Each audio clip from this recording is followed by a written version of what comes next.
শুভ সন্ধ্যা এবং শুভ আম, সকাল। আমি বলবো, কারণ শুভ সন্ধ্যা হচ্ছে যে আমরা যেখানে উত্তর আমেরিকায় আছি, এবং তাদের জন্য শুভ সন্ধ্যা আমি বলবো, রাত্রি তো বলবো না। তখন মানুষ বলে যখন রাত্রে মানুষ ঘুমোতে যায়।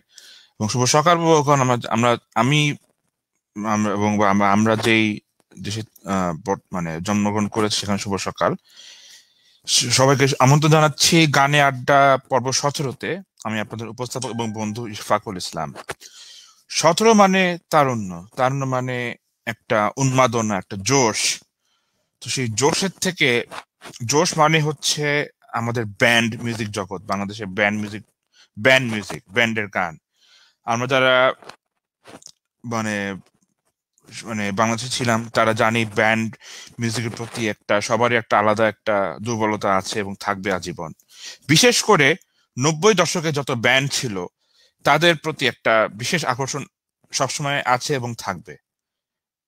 তো সেই ভাবনা থেকেই আজকে আমাদের যেই 17তম পর্ব, তারুণ্যের যেই একটা মানে সংখ্যা 17, এই 17 নম্বর পর্বটাতে আমরা চলে এসেছি। এবং যথারীতি যা বললাম এতক্ষণ, তারুণ্যের উচ্ছ্বাস, তারুণ্যের একটা উন্মাদনা, ব্যান্ড, সেই 90 দশকের কিছু জনপ্রিয় ব্যান্ডের গান নিয়ে আজকের পর্বটা আমরা সাজিয়েছি। তো আজকে আমাদের অতিথি কে, তার নামটা আমি সরাসরি বলতেই চাই, এই জন্য আর এখনো স্ক্রলিং এ দেইনি, একটু পরে দেব।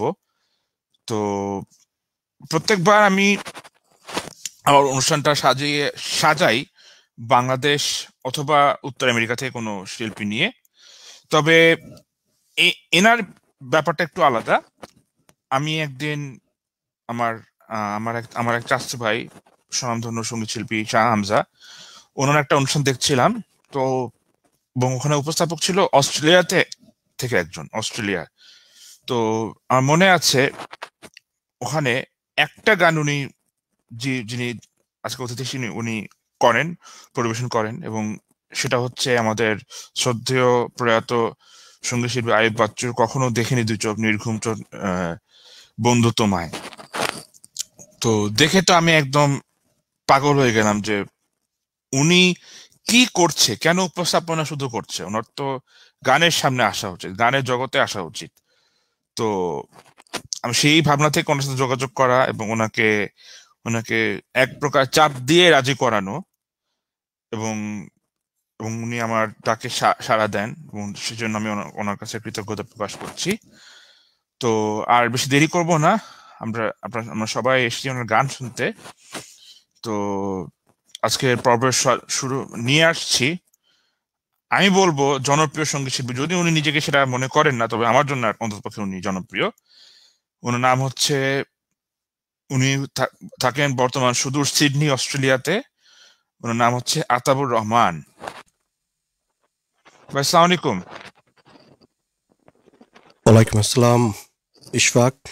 শুভ সন্ধ্যা বলতে হবে, কারণ ওখানে এখন অনেক রাত, জি, আর আমাদের এখানে দুপুর শুভ দুপুর। 12টা 24 মিনিট। জি, হ্যাঁ, শুভ অপরাহ্ন। যাই হোক, যারা যেখান থেকে দেখছেন, প্রথমেই বলে নিই এবং মাফ চেয়ে নেই যে ইশফাক আমার ব্যাপারে যত বিশেষণ বা যা কিছু লাগালো, that's not right. Only for Ishfaq am here because he is a open hearted, true, dedicated musicians as well.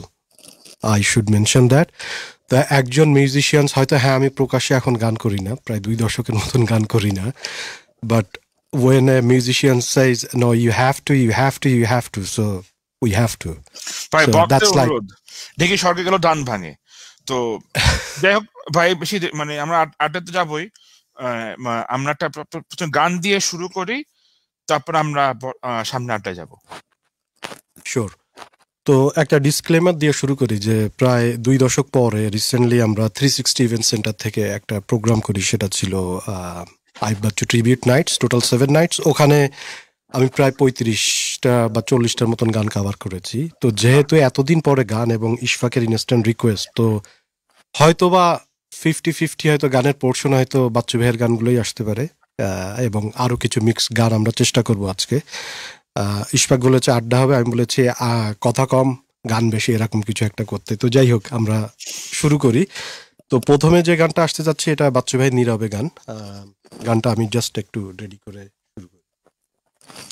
ততক্ষণে বলে রাখি, আমাদের যারা যারা অনুষ্ঠান দেখছেন, আপনাদের টাইম লাইনে আমাদের লাইভটা শেয়ার করুন।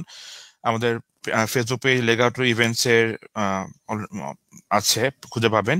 আপনাদের বন্ধুর মধ্যে ছড়িয়ে দিন, যেন আমরা বেশি বেশি দর্শক পেতে পারি, শ্রোতা পেতে পারি, এবং একটা আনন্দ করতে পারি নিজেরা। তো আতভাই তৈরি হতে হতে তাহলে আতভাই আমি তাহলে একটু সাময়িক বিদায় নেই। রেডি? হ্যাঁ, ওকে, থ্যাংক ইউ।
বারে বারে আমার শুধু প্রশ্ন করেছে, কেন যে তোমাকে জড়ালাম আমার জীবনে।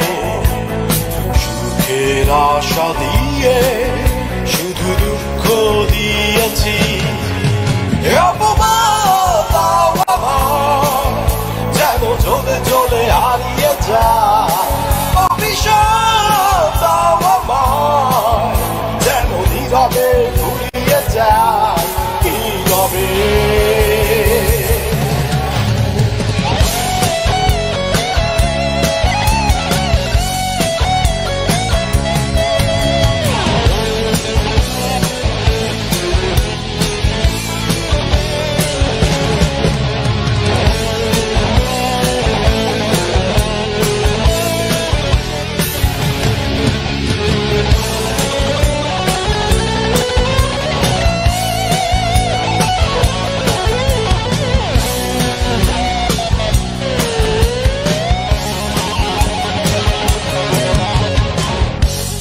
ছিল সুখী হব তোমায় কাছে পেয়ে, সুখী আমি হয়েছি ঠিক, শুধু তুমি বোঝনি। অপমান আমার যেন চলে চলে হারিয়ে যায়, অভিশাপ আমার যেন নীরবে ঘুরিয়ে যায়, নীরবে।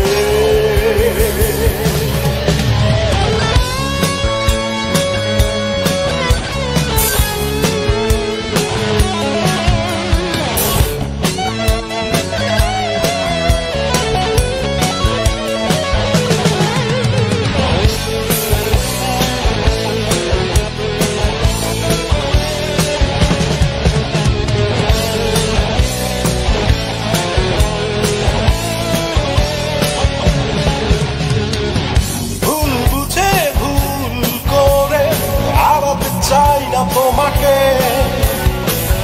বেঁচে থাকার আশা আছে এখনো তোমাকে ঘিরে। অপমান আমায় যেন চলে চলে হারিয়ে যায়, অভিশাপ আমায় যেন নীরবে ঘুরিয়ে যায়, নীরবে। দিশেহারায় হৃদয় আমার বড় কষ্ট পেয়েছে, বারে বারে আমার শুধু প্রশ্ন করেছে, কেন যে তোমাকে জড়ালাম আমার জীবনে। সুখের আশা দিয়ে শুধু দুঃখ দিয়েছি,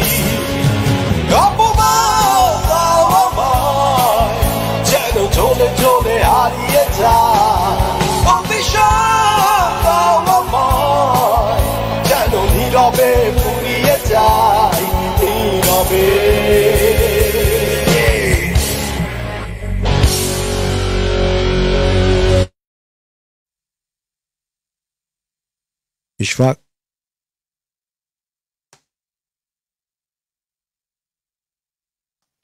সরি, এতই হারিয়ে গেছিলাম গানে যে মনে ছিল না ফিরে আসতে। তো আসলে কথা সত্যি, এত ভাই আসলে নীরবেই চলে গেল আমাদের সদ্য বাচ্চু ভাই। মানে মনে আছে যেদিনকে যে উনি চলে গেলেন, সেই সেই রাতটার কথা। মানে এখানে তো রাত ছিল, ওখানে দিন, সকালবেলা উনি মারা গেলেন, বাংলাদেশের সকাল 18 তারিখ। এবং প্রায় তো ওনার 3 বছর হতে চললো আজকে।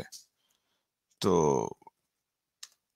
আম তাতবে ভাই, আপনার সঙ্গীত মানে যাত্রা নিয়ে একটু একটু গল্পে যাই। আজকে আতাবুর রহমান কিভাবে সঙ্গীতে আসলো, মানে কিভাবে, মানে জন্মের পর থেকে তো আপনি গান গান শুরু করেননি, নিশ্চয়ই কোনো একটা সূত্র ছিল, মানে যার যার কারণে আপনি আজকে গানের জগতে। খুব লম্বা ইতিহাস বা কিছুই নাই, খুবই সংক্ষেপ। যেভাবে হয় হয়তো প্রত্যেক সাধারণ মানুষের জন্য হয়, আমি একজন সাধারণ মানুষ। ছোটবেলা থেকেই আমার ফ্যামিলিতে আসলে গান বাজনা এমন তেমন কেউই নাই। আমার ছোট চাচি উনি নজরুল সঙ্গীত গাইতেন। তো ছোট থাকতে একদম স্কুলে এই যে হামনাত, গাজল, এই ধরনের, হামদে ইলাহি নাতে রসুল, এই ধরনের যে কম্পিটিশনগুলো হতো, দেশাত্মবোধক যে গানগুলো হতো, উনি আমাকে একবার প্রিপেয়ার করে পাঠালেন। তো I think I was in class 1 or 2 and then 3 4 something like that. তো আমি এভাবে করে প্রত্যেকবারই প্রাইজ পাই। তো হামনাতে প্রাইজ পেতাম, এরপরে কোরআন তেলাওয়াত, সূরা, আজান, এগুলোতেও পেতাম। তো আস্তে আস্তে 4 5 6-এ ওঠার পরে দেখলাম যে না, কন্টিনিউয়াসলি আমি পাচ্ছি, এবং আমার মানে অন্য যারা আত্মীয় স্বজন, ফ্রেন্ডস, তারাও বেশি করতো যে না, ইউ ডু ওয়েল। তো এনিওয়ে, স্কুলে যে ব্যান্ড ব্যান্ড থাকতো, March parts, cub scout, maybe. তো ওই ধরনের গ্রুপের সাথেও ছিলাম। তো আমাদের ওই থেকে, স্কুল থেকে একটা ব্যান্ড একটা ফর্ম হয়ে যায় ক্লাস 6 7-এ। তখন আমরা পুরানো যে ব্যান্ডগুলো, আজম খানের গান বা সোলসের গান, এই ধরনের গানগুলো আমরা করতাম। মানে ওই ব্যান্ড ব্যান্ড মার্চ পার্টসের ফাঁকে ফাঁকে আমরা যখন ক্লাসরুমে বসতাম, ওই গানগুলো আমরা করতাম। তো দেখতাম হতো। তো যাই হোক, স্কুলে বসেই মানে ব্যান্ডের অনেকটা ফরমেশন ছিল, যদিও আমরা প্রফেশনাল ছিলাম না, বাট আমরা টুকটাক, যেটাকে খ্যাপ বলে আর কি লোকাল এরিয়াতে, আমরা এগুলো করতাম স্কুল থাকতে। এবং মানুষজন মনে করতো যে আমরা হয়তো ইউনিতে পড়ি বা এরকম আর কি। দেখতে কেউ কেউ বড় ছিল, কেউ কেউ ছোট ছিলাম। আমি দেখতে বেশ ছোটই ছিলাম। যাই হোক, তো তারপর থেকে গানে, এইভাবেই গানে আসা। একটা গিটার কিনেছিলাম, তখন বুঝতাম না গিটারের আকর্ষণটা মানে খুবই বেশি ছিল আকৃতিটা দিকে। তো না বুঝেই একটা হাওয়াইন গিটার কিনেছিলাম, যেটা কিনা আমার বাবা পরে একদিন যে কোনো একটা কারণে রাগ করে ওই গিটারটা ভেঙেও দিল। এবং আমি ভেঙে দেওয়ার পরে বেশ আমি স্যাড, মানে দুঃখ পেলাম। বাট আমি আর একদিক দিয়ে হ্যাপি ছিলাম যে ওই গিটারটা তো আসলে ওইভাবে বাজতো না যেভাবে আমি দেখি, ওইভাবে ধরলে বাজে না, ওইটা ট্যাও অ্যাও এইভাবে বাজাতে হয়। তো নিয়ে আমি এই দোকানে ফেরত গিটারটা, ভাঙা গিটারটা নিয়ে বললাম যে আপনার কি গিটার দিলেন, এই গিটার তো আমি এইভাবে ধরলে বাজে না, আমি ভেঙে ফেলছি এটা। আমি আর বলি নাই যে আমার আব্বা ভেঙেছে। তো বললো যে, ওরা বললো যে, আমি তো ছোট তো এই সময়, তো ওই বয়স্ক একজন লোক ছিল, উনি বললো যে তুমি তো যে গিটার চাইছো, তুমি বলছো ওই গিটার দেখাই দিয়ে বলছো। তাই আমি বলছি আমি দেখালাম, তো আপনি আমাকে বলবেন না যে কোন গিটার আসলে চাপ দিলে বাজে? বলে তুমি তো বলো নাই যে চাপ দিলে যে গিটার বাজে, এটা তো স্প্যানিশ গিটার। তাই বললাম যে আচ্ছা, আমার স্প্যানিশ গিটার দরকার। তা আমি আবার ওনাকে জিজ্ঞেস করলাম, তাহলে এটা কি বাঙালি গিটার? বলে না না, এটা হাওয়াইন গিটার। আমি বললাম আচ্ছা। এনিওয়ে, যদিও আমি জানতাম যে এটা হাওয়াইন গিটার। ওই তখন বাংলাদেশ টিভিতে যে রাতে দেখাতো যন্ত্রসঙ্গীতের মধ্যে মাঝে মাঝে হাওয়াইন গিটার জি জি। প্লে হতো। আই নিউ ইট, বাট আমি ওই লোককে একটু প্রেশারাইজ করার জন্য এটা করলাম। তো যাই হোক, তারা ওই ভাঙা গিটারটা নিল, নিয়ে একটু ট্রেড অফ করে আমাকে আবার একটা অ্যাকোস্টিক গিটার দিল, সরি স্প্যানিশ গিটার।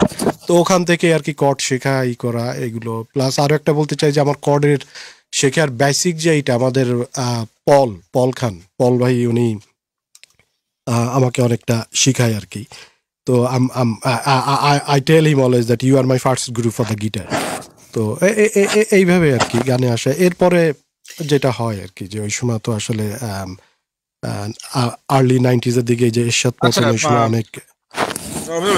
আরো গল্প যাবো, পরে পরে গানে যাই। হ্যাঁ, গান। হ্যাঁ। আচ্ছা,